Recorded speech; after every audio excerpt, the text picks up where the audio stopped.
The baby boomers, came at a time when they just had a huge number of kindergartners, huge number going into college, and now a huge number that are becoming seniors. I remember growing up, I said, oh, I'm never gonna get old. I'm never gonna get old, like I could control it.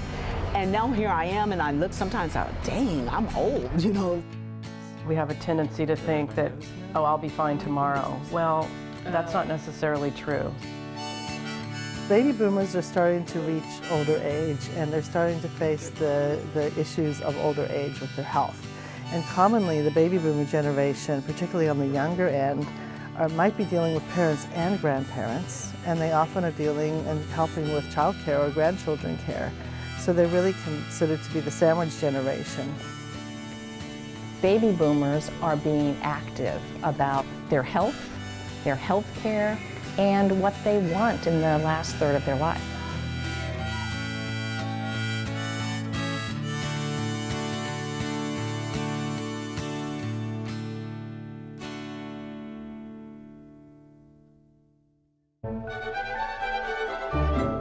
The end of World War II in 1945 gave way to a new generation.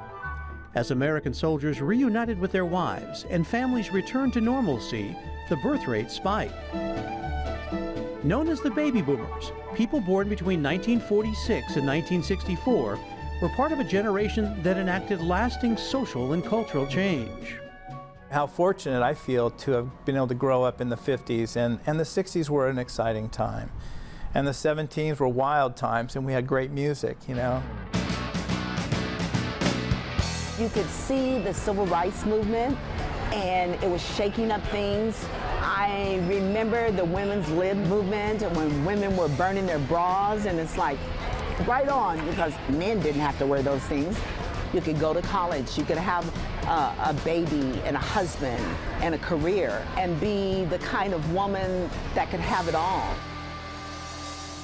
The generation that had it all is now moving on to a new phase in life, retirement and beyond.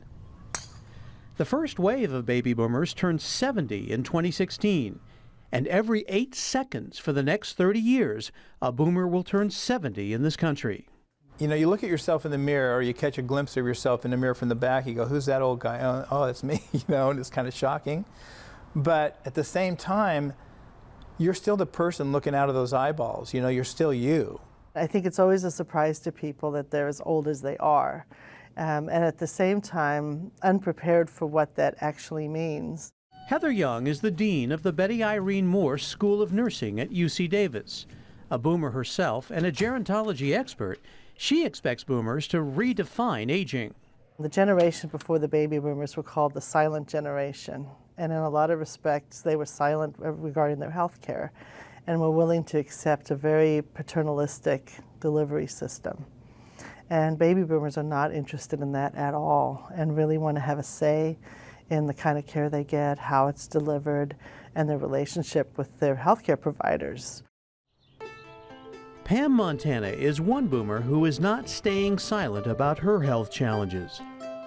The 62-year-old was diagnosed with early onset Alzheimer's in 2016. With her husband, Bob Linscheid, at her side, she's facing this disease head-on. This is what Alzheimer's looks like. It doesn't necessarily look like your grandma in a wheelchair. So I'm hoping that, the boomers will really pay attention to what they're feeling. We were in Hawaii on vacation, and I was driving the car, and we were going from lunch back to our hotel because I had a phone call. We get in the car. Where are we going? Well, we're going back to the hotel because I have a call with Steve. And okay, and then no more than 2 minutes later, now tell me, why are we going back to the hotel again? So it was that exact repetitive questioning that took place within minutes of each other that I pulled the car over and I looked her square in the face and I said, do you realize that you've asked me the same question 3 times in the last 7 minutes? And she didn't realize it. Since her diagnosis, Pam has been outspoken about her disease, speaking to groups, joining in walks with the Alzheimer's Association, writing a blog, and even lobbying Congress in Washington, D.C., all in an effort to draw attention to a disease for which there is currently no cure. Patient advocacy is a critical component of our healthcare system. In the old days, as recently as 20 years ago, patient advocacy was only in its infancy. Nowadays, though, we benefit greatly from patient advocates, a large proportion of which are in the baby boomer population. That's one of the biggest contributions that the baby boomer population has brought. They bring in a wisdom that you couldn't get from just reading a textbook or reading a magazine, and it's a pragmatic contribution that I think will be valued for generations to come.